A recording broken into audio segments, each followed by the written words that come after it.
Hi everyone. In this video, we are going to look at how to calculate the probability. First of all, what is a probability? Probability is a measurement to measure the likelihood of something going to happen.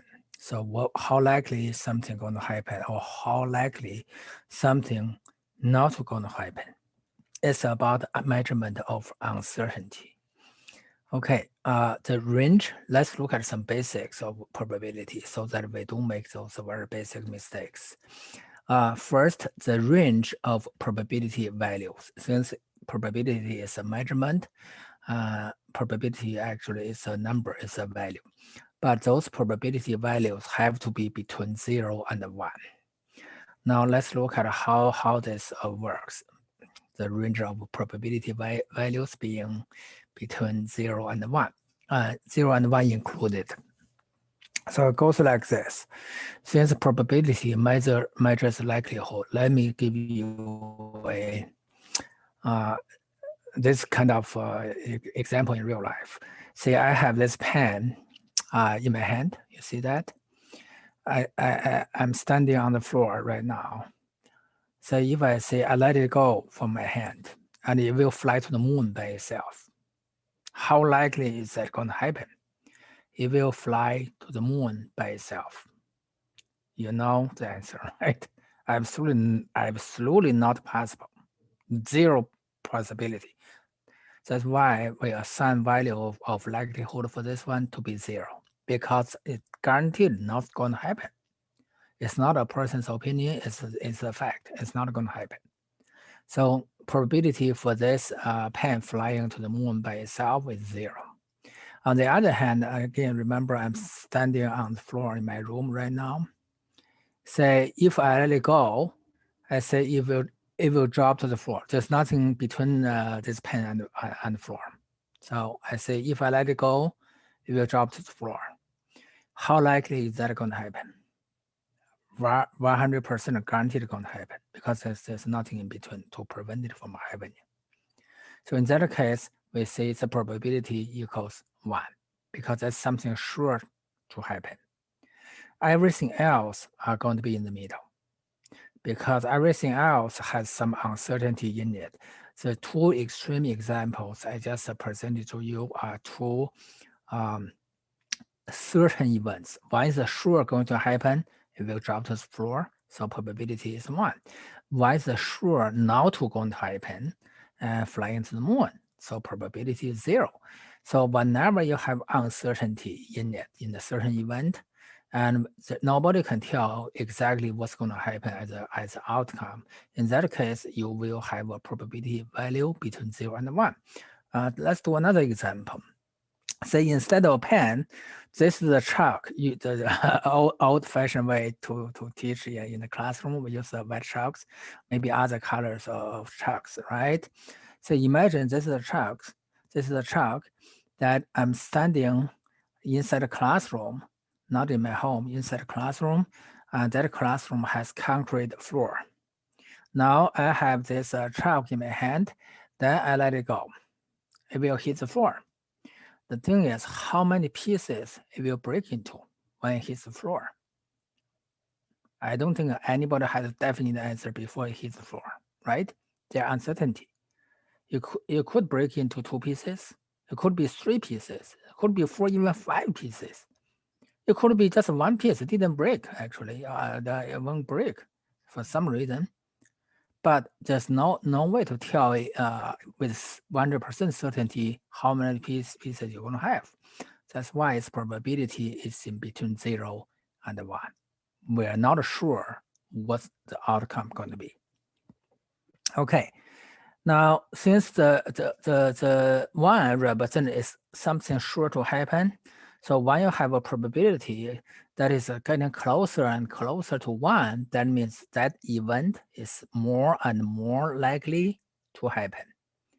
But if your probability is getting closer to 0, that only means that event is less and less possible, or less and less likely to happen. And that's the range of probability. So we don't need to read through this. This is just basically what I just said. Now let's look at how to calculate probability value. Now we do that through this example so that we have understanding of basic way to calculate a probability. So this is example 1. What is the probability to get a 3 if you toss a standard fair die? So everybody knows that, right? A die has 6 sided, 6 sides. 1, 2, 3, so 6 numbers, right? They call it fair die. Everybody understand that too. That means each side or each number has equal chance to show up after you toss it to the air, in the air, right? So we have 6 possible outcomes. Before it dropped to the floor, nobody knows which number is going to show up on the top. So that's why there's uncertainty. We need to measure that uncertainty. Everybody knows the answer already from common sense, right? So you have 6 numbers. Each number has equal chance to show up. So we are looking for 3. So 3 just 1 out of 6 of those possibilities. So apparently the answer is 1 out of 6. But this time, not only do we need to find the answer for this one, we also want to generalize it so that we have general way to calculate the probability for the future. When we have more complex problems, we still know how to calculate it. That means one, we cannot get answer from common knowledge, common sense anymore. So this result actually has 2 numbers. 1 is on the top, 6 on the bottom. 1 is the outcome we want to have. We want to have 3, but there's only one outcome that we want in this all of the 6 outcomes. So this number on the top represents the desired outcomes, the number of desired outcomes. That's what we want.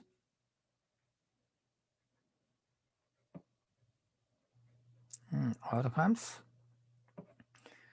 And the number on the bottom apparently is all of those possible outcomes. So 1 through 6, any one of those 6 sides could show up. So that's all possible outcomes. So this is a total, maybe that's a better word to say that. Total number of possible outcomes. They don't have to show up in 1 toes, 2 toes, even in 10 toes.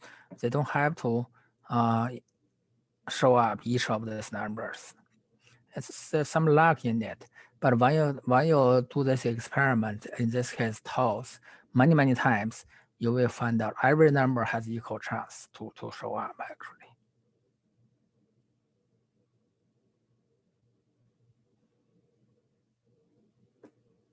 So total number of possible outcomes.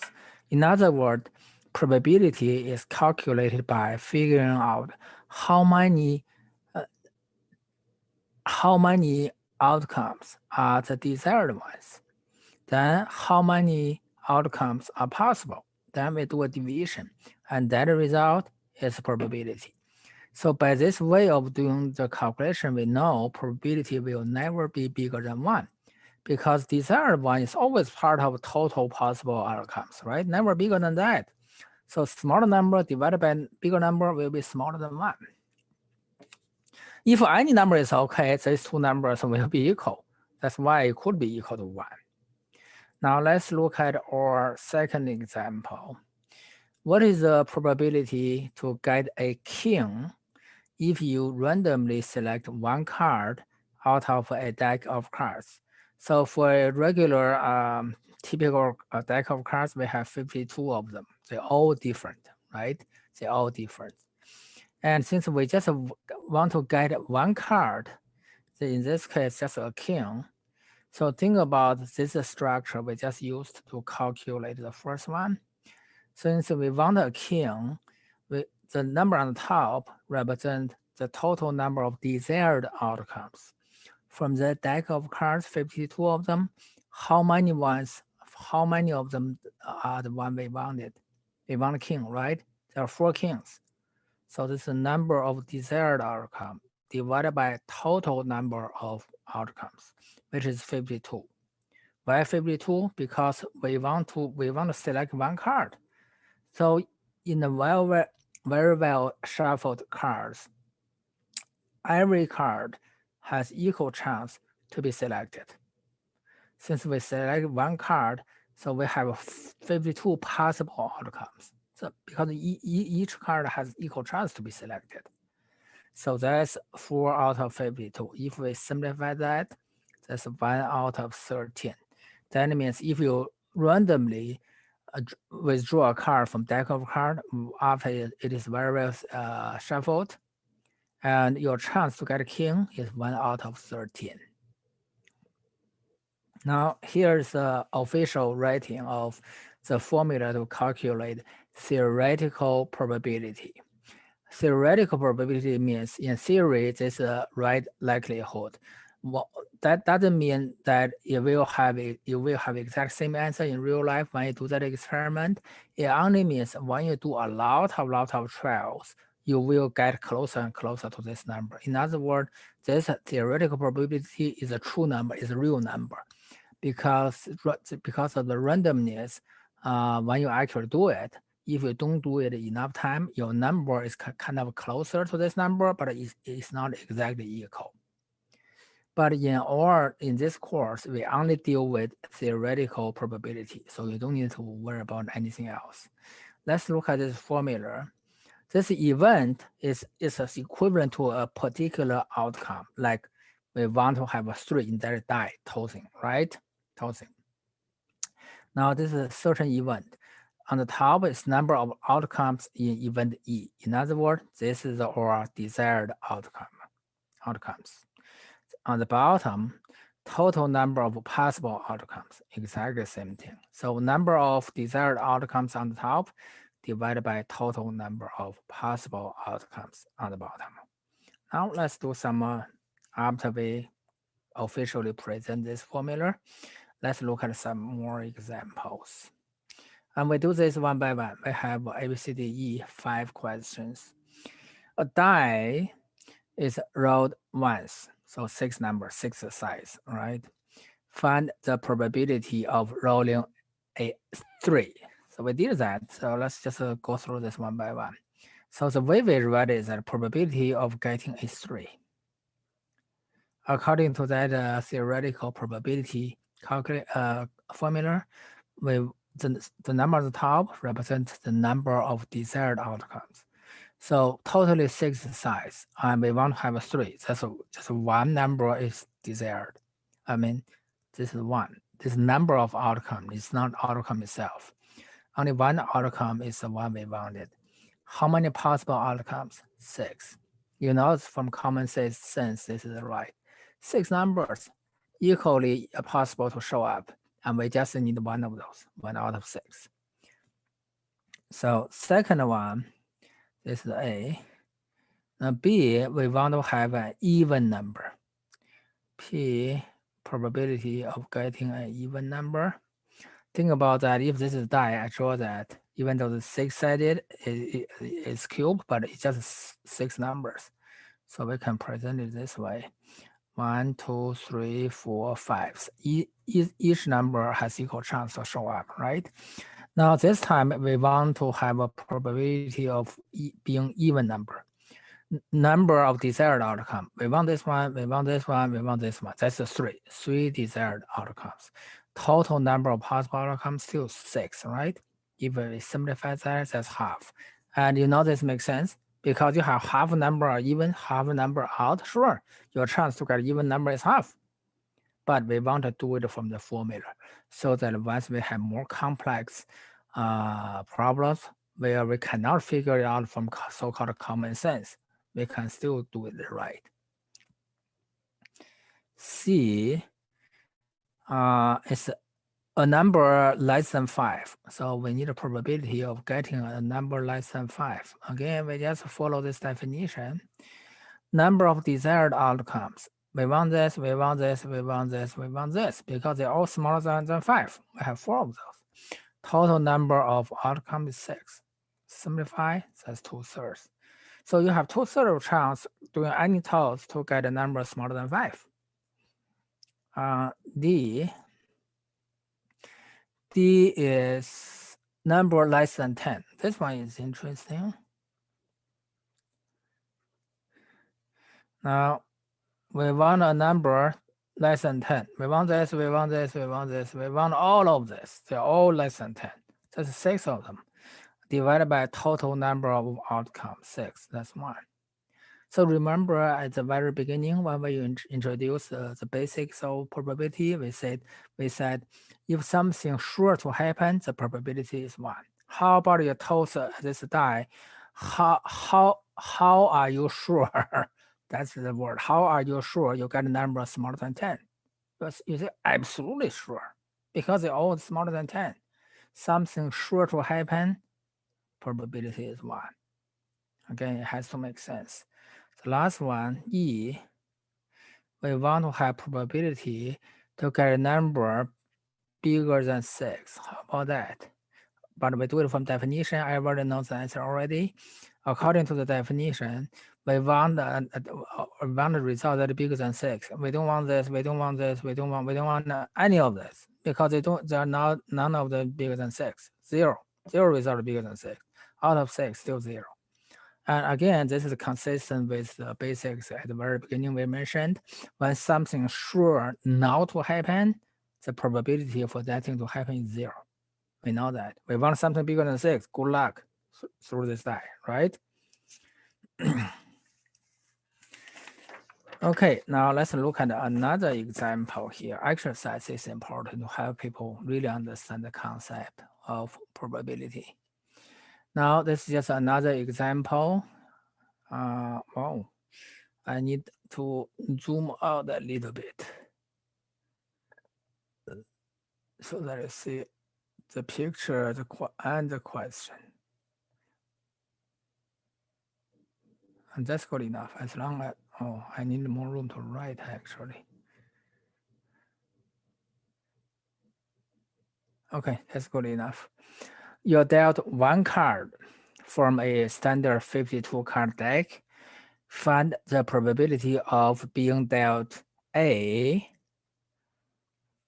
probability of getting a king, 1 card, that's 1 king, right?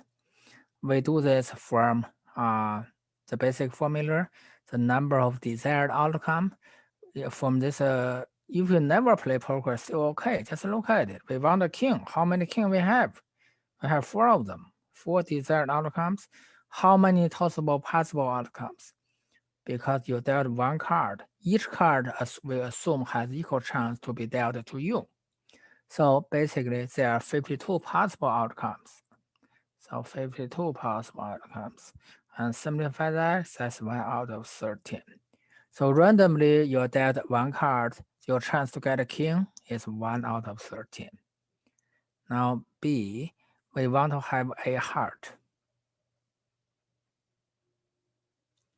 So desired outcome, since any deck of cards have 4 different suits, 1, 2, 3, 4, totally 52, so each suit has 13 cards, they all hearts, right? So there are 13 desired outcomes among 52 possible outcomes. That's 1/4. That makes sense. Totally 4 suits. This is one of the 4 suits. Now C, probability of getting the king of hearts. King of hearts. So which one, how many are the ones that we want? Has to be king, right? Have to be from hearts. This is the only one possible. So only 1 desired outcome out of 52 possible outcomes. So this likelihood to get a king of hearts. Okay, hopefully by now you are getting comfortable, at least more comfortable with the definition of probability that we use the number of desired outcomes divided by total possible outcomes. Now, this is an exercise problem. We do all of this as an example in this video. Use the spinner shown to answer questions. Assume that it is equally probable that pointer will land on any one of 10 colored regions. So we always assume that no matter this is a spinner or play poker or casino, if a die, tossing a die, right? If it's not fair, who would play that in the first place, right? It has to be fair. Fair means each region in this case has equal chance for that point to land it on. Okay, now what is the question? If the point lands on a borderline, spin again. We don't count borderline. We have to land one of these 10. How many regions? I didn't even count. Doesn't matter. One of these regions. Now here's a question.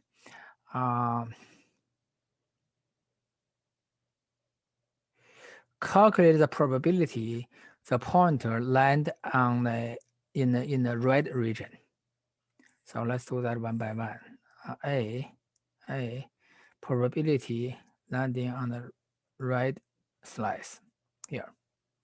Again, since this pointer has equal chance to land on any region, so depend on how many regions, right? Let's count it.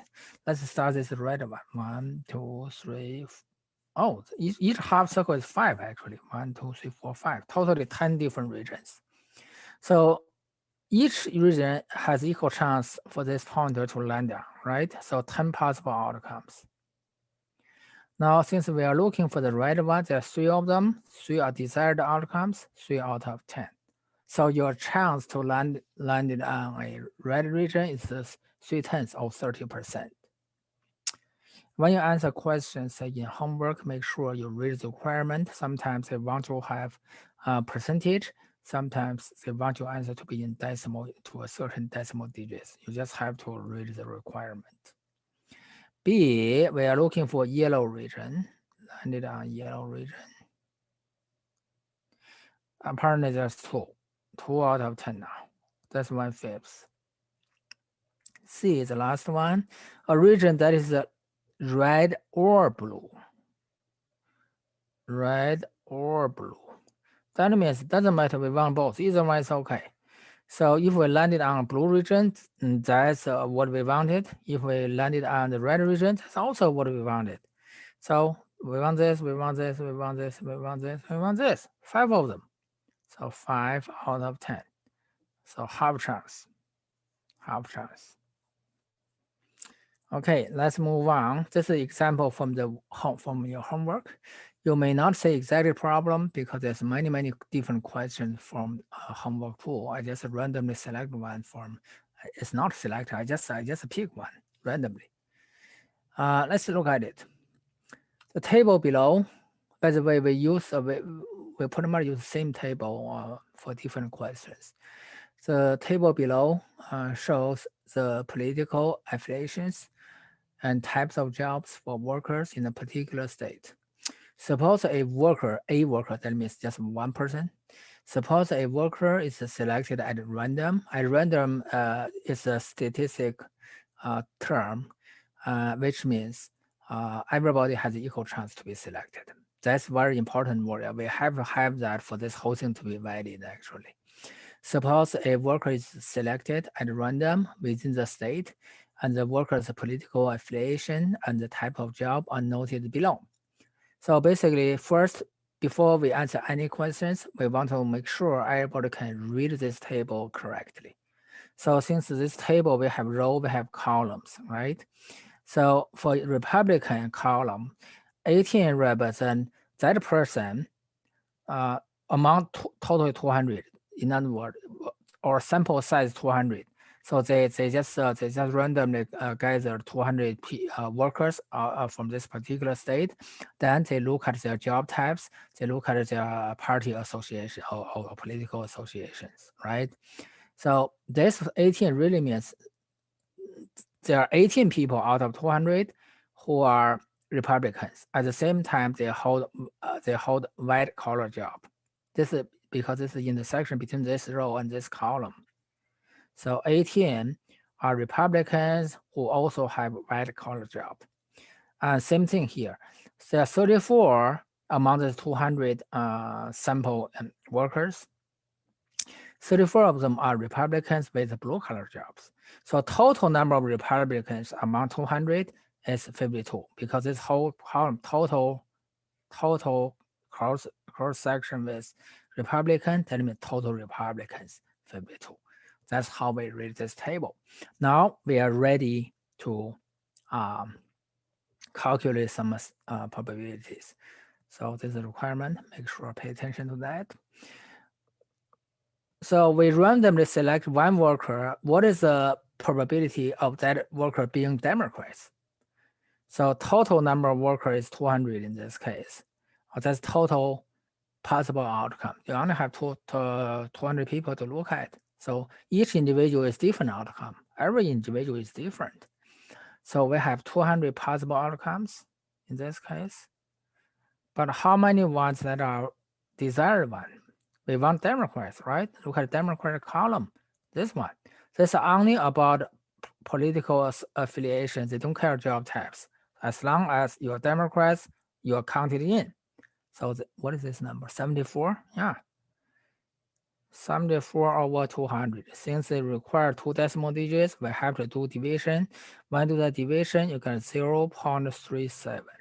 So that's the final answer. Probability value is always between 0 and 1. Just remember that. Okay, let's move on. Another example, and this one is interesting. Pay attention to this one. This one is different, actually. A club consists of 5 men and 7 women. 3 members, that means 3 people, are selected at random to attend a conference. Find the probability that the selected group consists of A, 3 men. They select 3 people. All of those 3 people are men.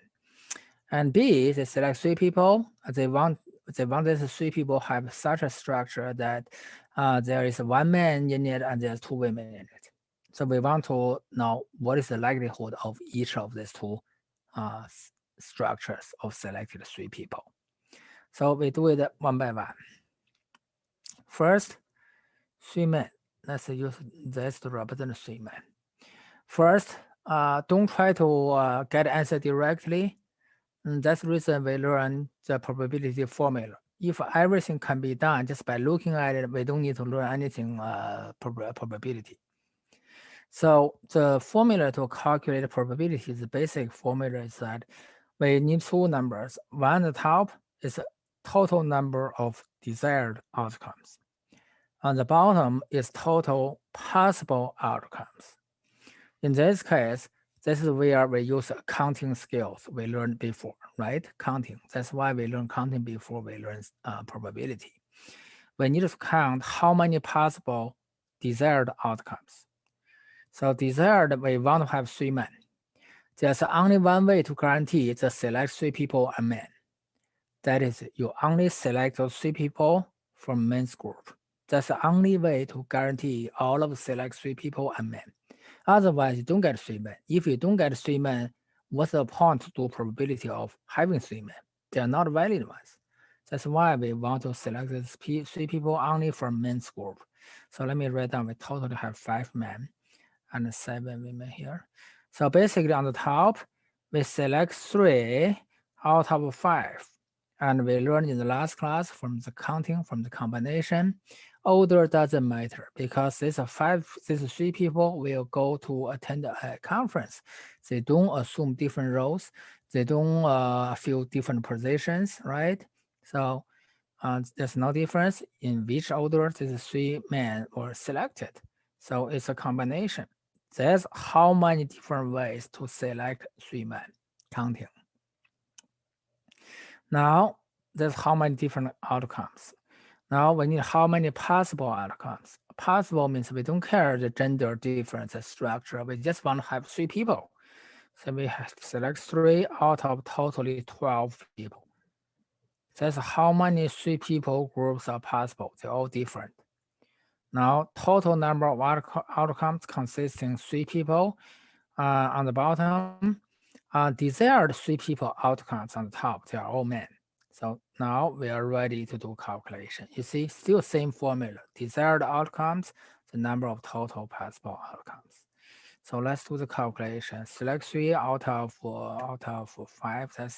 That should be 10. But let's do the calculation using calculator. Select, select 5, sorry about that. That's not going to be 10 anymore. Select 3 out of 5, that should be 10. Yeah, that's 10. There's 10 desired outcomes. That means 10 3-person groups, they are all men. Now select 3 out of 12. This one is hard to do it in my head. 220. Yeah, that's your, basically it's 1 out of, if you simplify that, 1 out of 22. Little bit less than, say, 4% chance. Now let's do the second one. P, we want 1 man and 2 women. We want this structure. How do we do that? First, we still want 3 people. So total possible outcome, 3 people group, still the same. We don't need to redo that. On the top, since we have this structure, we need to do it 2 steps. First, we select 1 man out of a 5-man group to guarantee that person is man. Then we select 2 people out of women's group to guarantee that 2 women. So that is a valid structure. Since with this whole process break into 2 steps, that's the nature of counting, fundamental counting principle. So we need to count first, right? So select 1 man out of 5, order doesn't matter. Select 2 women out of 7, order doesn't matter. Multiply them together according to the fundamental counting principle. So let's do the calculation. This is a 5, and this is a 21. Let's do that. Select 2 out of 7.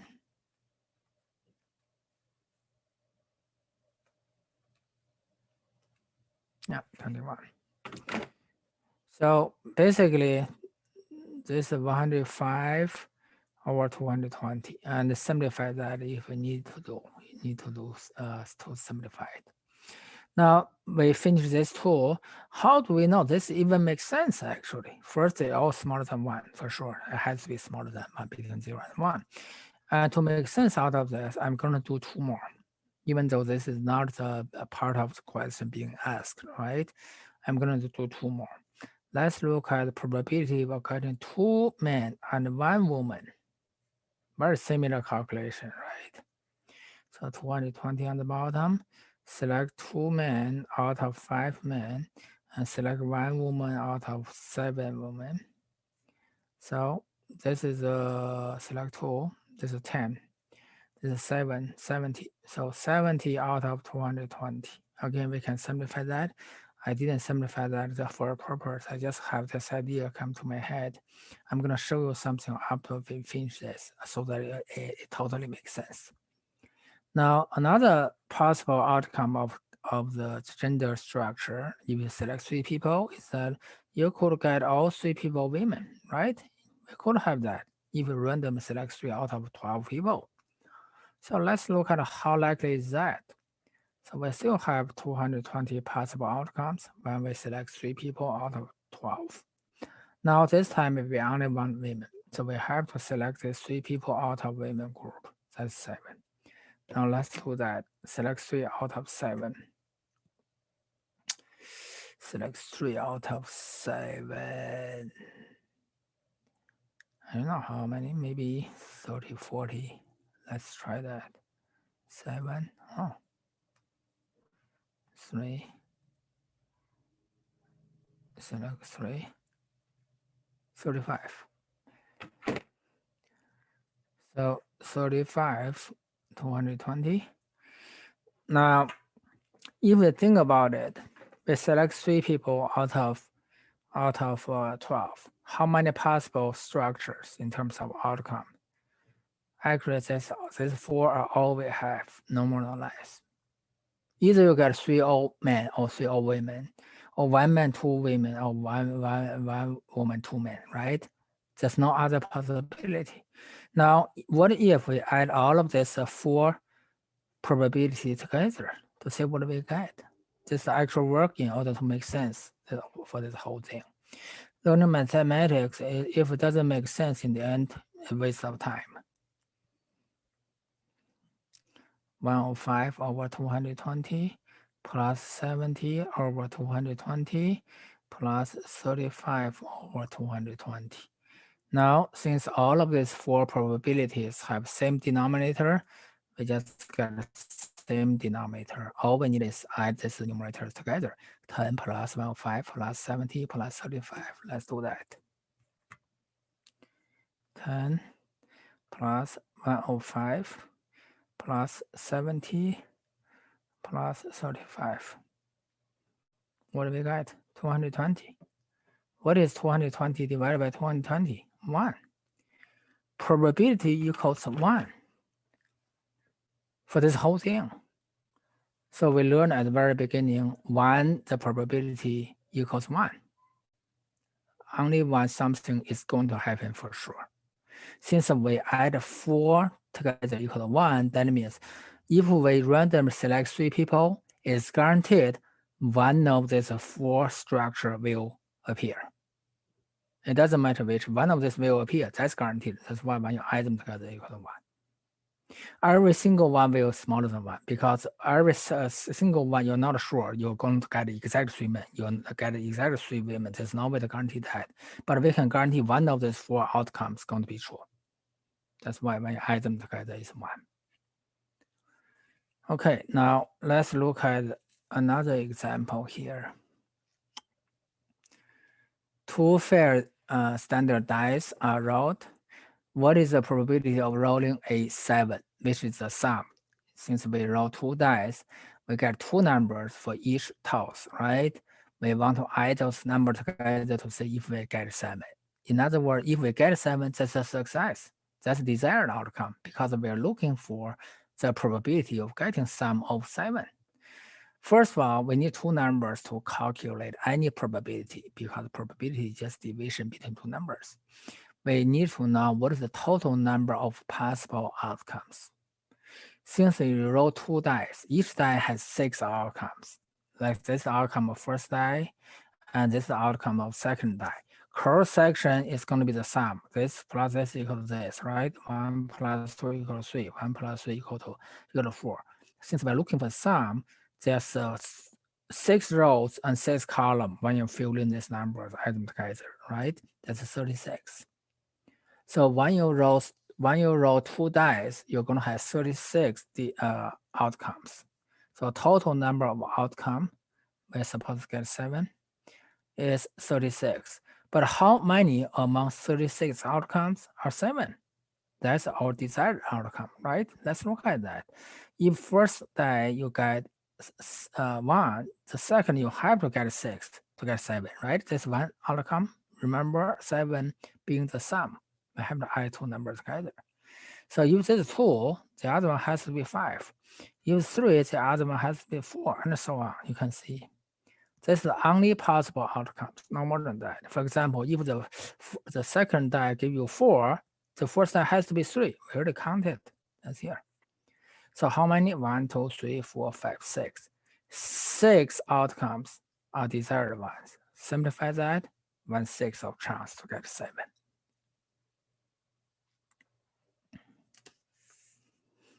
What this means really? This means doing any random toss of two dice, you have 1/6 of chance to get a sum of 7.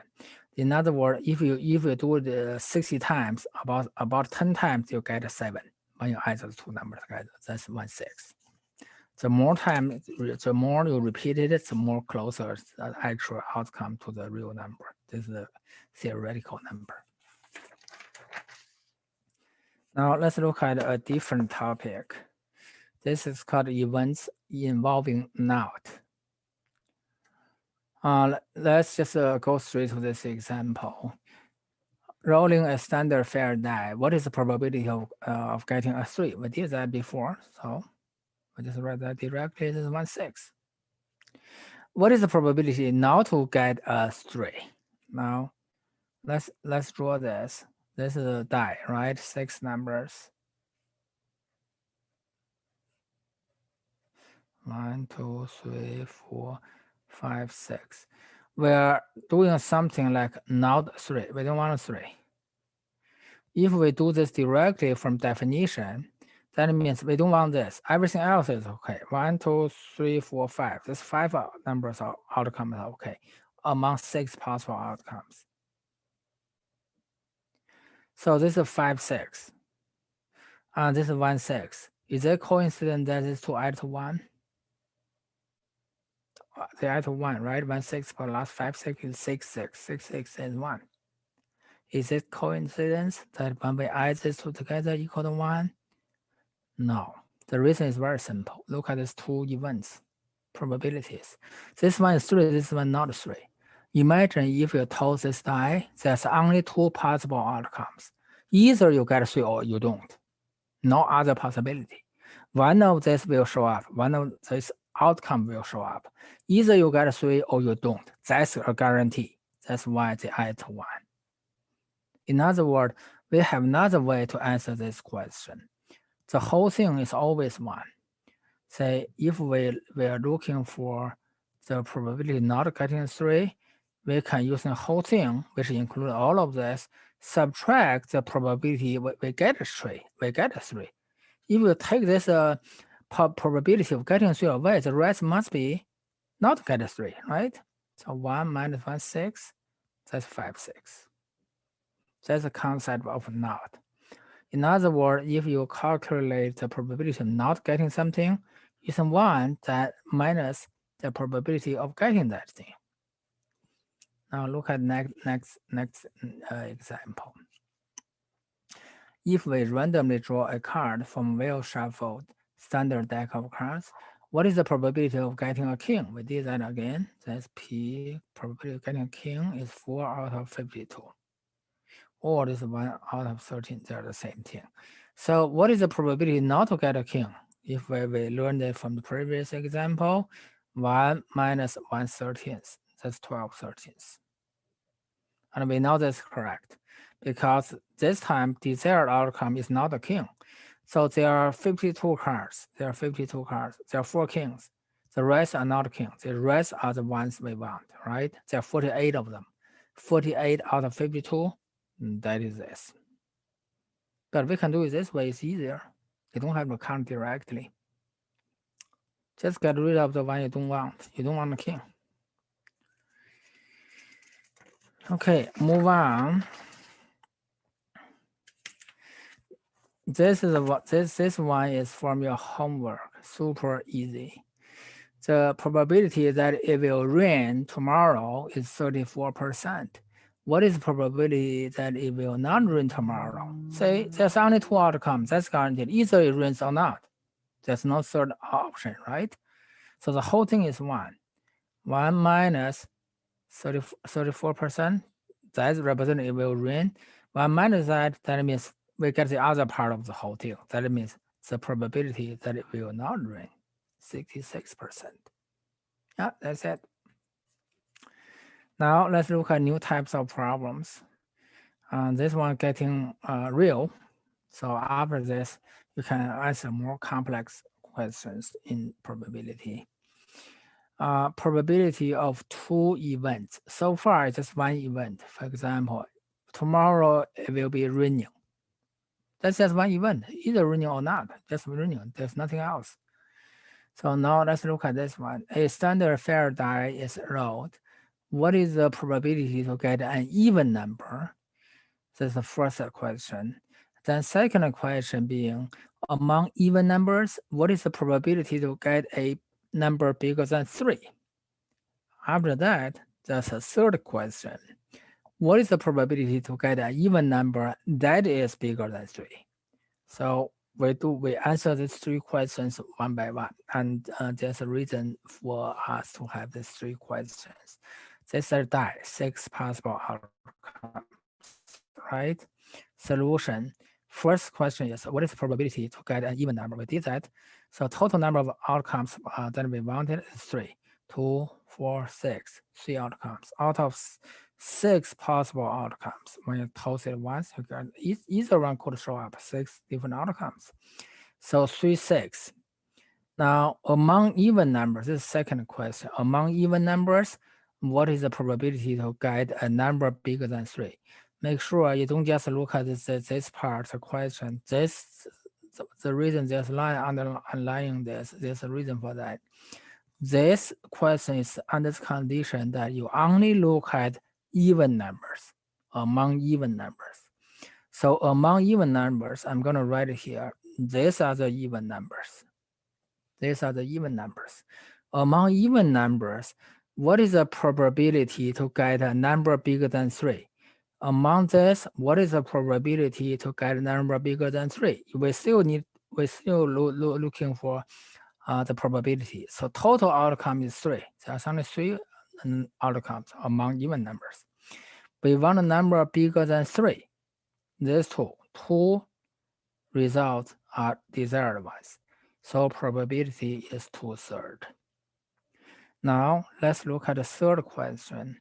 What is the probability to get an even number that is bigger than 3? Now let's look at that. We do this directly from basic definition. Basic definition of probability is that the desired number of desired outcomes divided by total number of outcomes, right? Total number of outcomes is 6. What are the desired ones? We need an even number, and then even number has to be bigger than 3. This even number, but it's not bigger than 3. This one is out of question. This one is not even number. This one even number and bigger than 3. That's good. This one is the desired one. This one is not an even number. We don't want that. And this one is even number and bigger than 3. We want that. So in this case, we only have 2 desired outcome. So this is the answer to these 3 questions. But this is not the end of story. Otherwise, it's just another example, right? Now, this is the answer to the third question. How about, or what if I multiply these two together? 3/6 times 2/3, what I get? When we multiply fractions, we want to simplify it, right? Cancel out. We got 2/6, which is the same as this. The first one is getting even number. The second one is getting a number bigger than 3. And third question, put them together, getting even number and that number bigger than 3. See the connection here? These two are individual event. Being even, this one being bigger than 3. This one put these two events together, being even and bigger than 3. Now, in other words, this one, even and bigger than 3, probability equals probability of being even times probability of bigger than 3. In other words, you just calculate in order to get this and, the dollar sign means and, don't misunderstand that. In order to get and probability, all you need is multiply two individual probability together. And this probability, even though this is only one event bigger than 3, but this is under the condition that among even numbers. Among even numbers, what are even numbers? Is your first event, right? So the official way to write this is that, say, when you have and probability between 2 events, you first find the probability of the first event, which is A here, say probability of the first event, then times probability of the second event, which is 3, bigger than 3 in this case, times probability of second event, right? But this probability of second event is under the condition that you only do that among even numbers. What is even numbers? That's the first event. That means second event is under the condition of the first event. That means we calculate the probability of second event when the first event already happened. So that's how we represent that. So A is first event, B is second event. So probability of first event times probability of second event under the condition that first event already happened. So the event after this vertical bar represent the event that has already happened. So that's the structure of and probability. Now you can write this backwards. probability of B and A. It doesn't matter which one is front, which one is second, okay? Depend on which one happened first. So this one equal to probability of B, that means B happened first. You're going to times probability of A under this condition B already happened. So we can write this very naturally. Both event will happen, but second event happens under the condition that first event already happened. Later on, we have a particular example to give us concrete this illustration actually. Now let's look at this from homework. The table below shows the political, this is the exact same table. We don't have to read it. Only difference that this time we have a percentage instead of the numbers. So there's some difference. Since we can use 100% to represent probability, you say 100%. At the same time, 100% can represent the whole thing. So in other words, when we're looking for probability, actually these percentages are probabilities because it's a coincidence with probability value range, which is between 0 and 100%.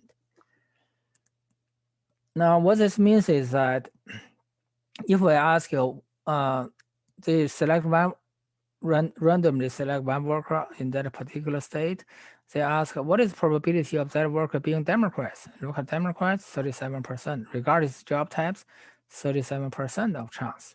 That's a probability. That's how we read this table. Now let's look at these questions. Find the probability of blue color and Democrats. So whenever you have table and really represent a cross section, okay, because both happen. And blue color, and this is blue color. If I read that, blue color, this row, and Democrats, this column in the section is 18%. 2 decimals, 0.18. Don't answer as 18% because it's decimals, 0.18. That's 18%. Now, what is the probability of that person being Republican? This is Republican, 26%. It's very easy to answer once you understand how to read the table. What is the probability of that person having a blue collar job? This blue collar job. They don't care about the party association as long as you have a blue collar job, and that is 64%. And that's it. Now let's look at another one. This one is really a very good illustration of that AND formula. Let me put it in here. A and B equals A happened, then times probability of B happened under the condition that A already happened. This time we are going to look at what this really means in here, in real life. There are 39 chocolates in the box, all identically shaped. That means if you don't look at them, you just reach out your hand to grab one. There's no way you can tell what kind of chocolate you're going to get because they're all in the same shape. There are 16 ones that are filled with nuts. 13 of them are with caramel, and 10 are solid chocolates. And chocolate, you randomly select one piece. Again, randomly, that means any one of the 39 pieces have equal chance to be selected. Keyword. You randomly select one and eat it. What that means is that after that, there's only 38 left in the box. You don't put it back, you eat it. This is a meaning of A happened. You select one already, you already ate it. For B, when it's time to calculate probability for B for the second event, there's only 38 chocolate left. That's called under the condition A is already happened. And then you select second piece. Find the probability of selecting 2 caramel chocolates in a row. So don't try to figure out the final answer directly. That's disaster. Because we need precise. First, what is the probability? Remember, when you say select 2 caramel chocolate in a row, it really means this: P, caramel, and caramel, right? First one is caramel, and then another one caramel. Both happened. That's the end. So according to that formula, you calculate the probability of getting first caramel. And at that time, to get the first one, you have 39 chocolate available. Either one could be selected because they're all identically shaped. Each one has the same likelihood to be selected. So you select caramel. How many of them? 13. So 13 of them are desired ones. That's your likelihood to get the first one being caramel. After that, you want to have second caramel, right? But after the first one happened, that means you eat it already. There's only 38. That's called under the condition of the first one happened. That means you only had 38 left. Now, what is the desired outcome to get another caramel? Because first one you select caramel, right? You eat it. So there's only among 38 chocolates, there's only 12 caramel left. Because you eat the first one, which is caramel. So that's 12.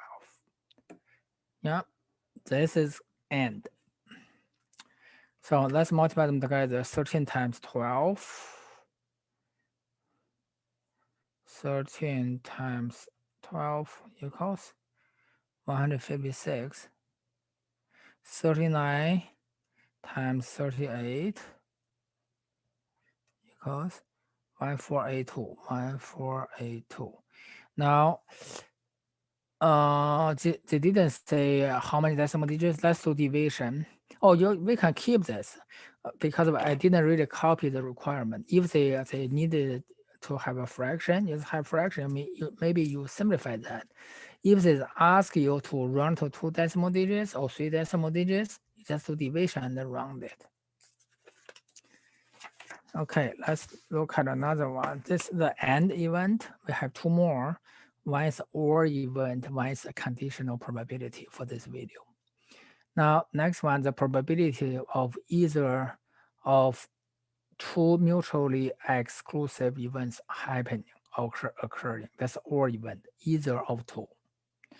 So let's look at this example to illustrate, to derive the formula to calculate OR probabilities. That means A or B. If one card is randomly selected from a deck of cards, 52 of them, what is the probability of selecting a king or queen? So this one is straightforward enough. We did this kind of problem before. So let's just do that. We need a king. We just select one card. Don't forget that. Just one card. Select king or queen. In other words, if I get a king, good. If I get a queen, good. Because that's all what we want. And totally 52 possible outcomes. So since there are 4 kings and 4 kills, totally there are 8 outcomes that are desired ones. So that's 8. This is the final answer. You can simplify it for sure. But the thing is, we can rewrite this one as 4 out of 52 plus 4 out of 52. And you know that's correct. Simple fraction addition, right? What does this mean? This really is probability of getting a king. 4 kings out of 52 possible outcome. The other one is probability of getting a Q. I mean, that's probability of getting a Q, right?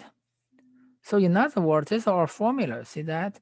Probability of getting a king or Q simply equals probability of getting a king plus probability of getting a queen. Simply add these two individual probabilities together to get OR probability. And here's the formula. A or B, this is a capital letter. A or B equal probability of A plus probability of B. When you do OR event, simply add these two individual probabilities. The question is this formula always correct? That's why they have this. Under the condition that these two events A and B are mutually exclusive. If they are exclusive, this formula is a valid one. You can add individual probability together to get total probability. Mutually exclusive events are the events that they don't happen at the same time. They don't happen, it is impossible to happen at the same time. such as this one. King or Q, king or queen. We want to just select one card. There's no way you can get king and Q at the same time, because that would be two cards. You only get one card. So that's why these two are exclusive event. Just like tossing a die. I say I want to calculate the probability of getting 2 or 3. That's exclusive event, because 2 and 3 won't happen at the same time if you toss one die. Okay, now move on. Yeah, this is a similar example here. Rolling a standard fair die, what is the probability to get a P to get a 3 or 4? 3 or 4. So since we just told once, 3 or 4 are not going to happen at the same time, so we just add them together, P3 plus P4. We know each one is 1/6 possibility. So that's 2/6, which is 1/3. So that's the final answer. Another one from homework. Rolling 2 dice, what is the probability to get a sum of 7 or a sum of 3? Now, sum of 7 or sum of 3. Apparently, these two won't happen at the same time, because when you add two numbers, there's only one result. There's not two different results at the same time. That's really crazy. It's not on Earth, right? So these two are exclusive. So that basically you can count how many outcomes that add to 7, that probability, plus the probability of sum being 3. But we can do it also from the basic calculation formula of probability. That means desired outcomes divided by total outcome. We already experienced that if you toss 2 dice, there are 36 different outcomes when you add them together. Each square is cross section is a sum. 1 plus 1 equals 2, 1 plus 2 equals 3. So totally 36 of them. We want them to be 3 or 7. Let's do that one by one. Let's do 3 first. Let me use a different color. Yeah, let's do 3 using red pen. 3, 1 plus 2 equals 3. This one is 3. And there's no way to get a 3 from this row. 2 plus 1 equals 3. Right? And this is starting from here. And 3 plus 0 equals 3, there's no 0 possible. So this is gone from here. 1 plus 2 is 3. 2 plus 1 is 3. And there's no other possibility. So there's only 2 outcomes. And when I toss 2 dice, the whole sum is 3. Now let's do 7. 1 and 6 make 7, that's for sure. And 2, just other number in this row not going to make 7. 2 plus 5 is 7. 3 plus 4 is 7. 4 plus 3 is 7. 5 plus 2 is 7. 6 plus 1 is 7. How many? 1, 2, 3, 4, 5, 6, 7, 8. Totally 8 outcomes are the desired ones. So 8 over 36. And whatever it is, that's the answer. If you say required to simplify, just simplify. Notice that this one is equal to P3 plus P7. P3 is 2 out of 36. And P7 equal to 5 out of 36. You know, that's why they're equal, because these two are exclusive event. If you add individual probability, it will be equal to this OR probability, because these two are exclusive. Adding to 3 and adding to 7 never happen at the same time, because that's common sense. When you add any two numbers, you don't get two different results at the same time. You only get one number. Now let's look at another one. OR probability with events that are not mutually exclusive. What does that mean? Not mutually exclusive. That means these two could happen at the same time. For example, if we're using cards, okay, I want a K or a heart. K and heart are not exclusive because we have K of hearts. They could happen at the same time. Let's see, how do we do that kind of probability calculation by using this example as illustration. Rolling a standard fair die, what is the probability to get an even number or a number greater than 4? Now let's try that. Even number, we learned that, right? P even here. We have 3 even numbers out of 6. That's 3 out of 6. Very easy. Now look at the second event. Don't forget our goal is to do this. P even or bigger than 4 or event. This is the second event, bigger than 4. And this two bigger than 4, right? So that's 2 out of 6. That's for sure not a problem. Now the question is this. In this case, can we still find the probability of all events just by simply adding these two individual probabilities together, just like what we did in this example? Simply add them together to get the correct answer for the or probability. Can we still do that? Let's try that to see if this is right. Because we already got the two individual probability, right? 3, 6 plus 2, 6, that's 5, 6. The question is this correct? We did the same thing here. Is this correct? Let's find out by doing this directly. Even without using formula or bigger than 4. We just toss that dice once, We just look at the result. There are 6 possible outcomes.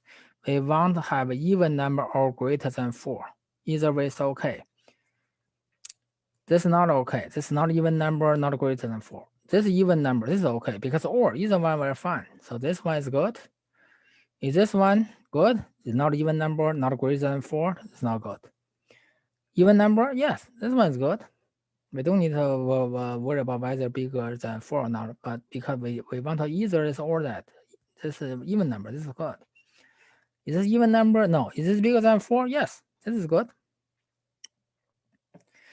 Is this even number? Yes, this is good. So we have 4. 4 good. 4 out of 6. That's this one is true because we do it from basic definition, number of desired outcome divided by total number of outcomes. But this one is 1/6 more than that. What happened?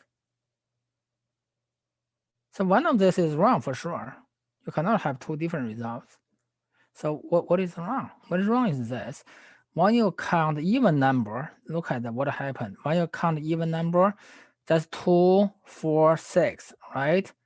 You count 2, 4, 6. When you count number bigger than 4, desired outcome, 5, 6. For this one, 5, 6. What's the problem? You count 6 twice. There's only 1/6 in there outcome. You count it twice. So instead of 5 desired outcome, you only have 4 desired outcome, just like here. So this one is correct. We have to take 1 away of this counting. You count 6 twice, you can only count it once. We have to take it away. So what is 6? 6 is even number. 6 at the same time bigger than 4. That's why you count it twice. Being in the even number and bigger than 4, that's and between these two events. Being even and bigger than 4. In other words, after you add this together, you need to subtract those numbers that are both, which is 1 out of 6, which is being even and bigger than 4. When you do that, 5 minus 1, that's 4. You're going to get the right answer now. So because these two events are not exclusive, being even doesn't guarantee it's not going to be bigger than 4. It could happen at the same time. So this is a summarization of how we calculate or probability if the events are not exclusive. Say add individuals minus those that happen at the same time. Pretty much like this. If this is a even or bigger than 4, we just did, it will be equal to probability of even plus probability of bigger than 4, that's A and B, subtract probability of A, B happen at the same time. even, and bigger than 4. That's 1/6. So that will give us right answer. Actually, the good news is that you already see the two formulas calculate OR event, right? One is for mutually exclusive events, one is for events that are not mutually exclusive. Which one to use? Actually, you just use this one. You never bother to worry about the other one. The reason is very simple. If the events are exclusively, mutually exclusive, that means they don't happen at the same time, that's going to be 0. This means and happen at the same time. If they don't happen at the same time, this part will be 0. This is the first formula. If they are not mutually exclusive, this is just another number. You just subtract it. So in other words, this formula is always good, no matter exclusive or not. So from the after watching this video, when you have a OR probability problem, just use this formula. That's conclusion. Now let's look at an example here. It is equally probable that the pointer will land on any one of the 8 regions. If the pointer lands on the borderline spin again, find the probability that the pointer will stop on the even number or on the number greater than 5. So what we're looking for this. The number is even or greater than 5. So after we learn this formula, I don't even need to think about how to get a result. I just use the formula because that formula is for OR event and this is the OR event. So this equals P to get an even number plus P to get a number bigger than 5 minus P being even and greater than 5. Subtract that. So let's do that. So what is probability of getting even number? Since there's 8 of them, 1 through 8, half even, half odd, right? That's 4 out of 8. Total outcome is 8. Now bigger than 5, apparently 6, 7, 8 bigger than 5. That's 3 out of 8. Now even and bigger than 5, that's only 2. 6 and 8, right? 6 and 8. Even and bigger than 5. So minus 2 out of 8. Then 7 minus 2, that's 5. 5 eighths. So we finish that.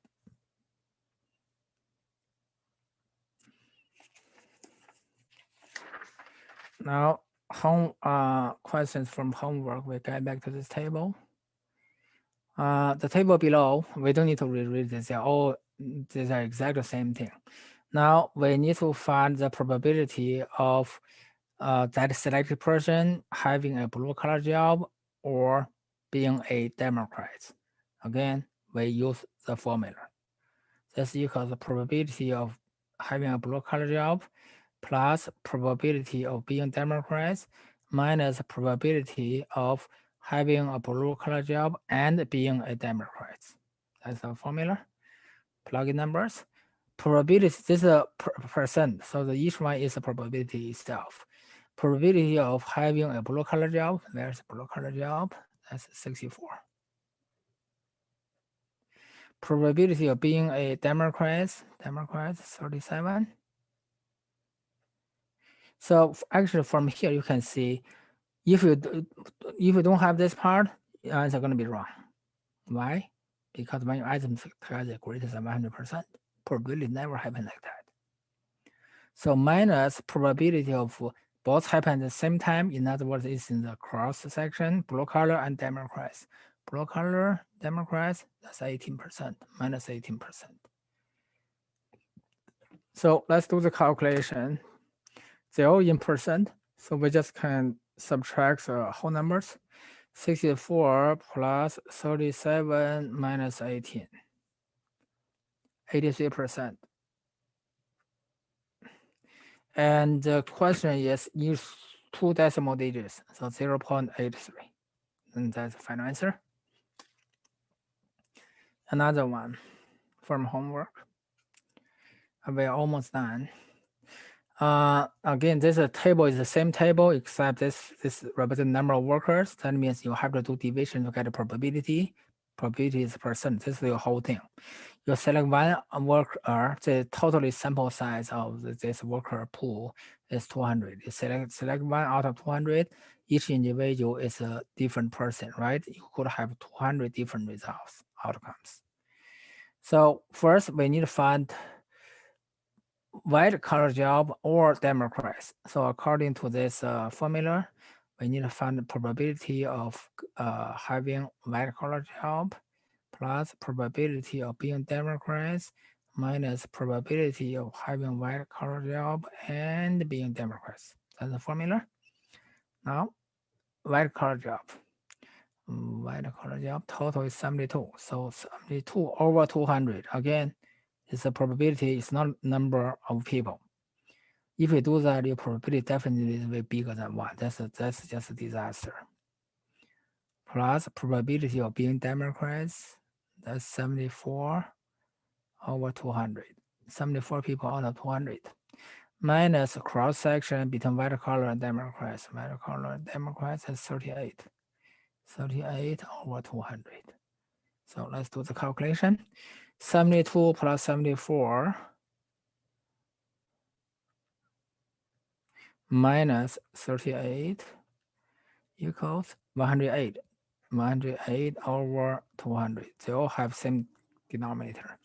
And we need 2 decimal digits. So 108 divided by 200, 0.54. So 0.54 is final answer. Now, next question is find white collar job probability of that person having a white collar job and Democrats. White collar job and Democrats, 38 of them, right? Totally number 38 over 200. If I do division, 0.19. 0.19. Okay. Now the last topic for today, conditional probability. So we learn how to calculate and probability, how to calculate or probability. Now the last one is how to calculate conditional probability. And we derive this formula from the and probability. Remember, A and B both happened. A happened, then B also happened under the condition that A already happened. This part is called conditional probability. So to have formula for this part, all we need is divide both sides by this PA. That's what we got. So in other words, this formula is very easy to remember. This is 2 events. These 2 events happen at the same time. If you're looking for probability of B, you divide by probability of A. Divide by the condition. Condition is A. So now let's look at the example. This is also let's go to the question directly because this table is very familiar to us now. Given that the worker is we just select one worker in that particular state. Given that the worker is a Republican, that means we already know that person is a Republican. Under that condition, what is the probability that the worker has a blue collar job? The reason we are given this part, not directly, hey, calculate the probability on this one. The reason is that in real life, nobody gives you this part. They just give you the real question. This is the question. We already found out that a worker is Republican. So what is the possibility that a worker has a blue collar job? That's a real question. You need to be able to translate that into this so that you can use the formula. Since this is a condition, this is a part after the bar. This is the probability you're looking for. You're looking for probability of being having a blue collar job. Under the condition that person is already, we already know that that person is a Republican. That is what we are looking for. So let's do that 3 decimal digit for whatever reason. So according to the formula, this is 2 events. You're going to use probability of 2 events, blue collar job and Republican at the same time, divided by the condition, probability of being Republican. So let's do that. This cross section and this percentage, they're already probability. We don't need to do division. Blue collar job, here it is, and the Republican. Oh, here it is, just 17. Yeah, that's right. 17%. On the bottom, divided by probability of being Republican, that's a 26% here, 26%. just a Republican, 26%. Since both have percent, they cancel, you just use 17 divided by 26.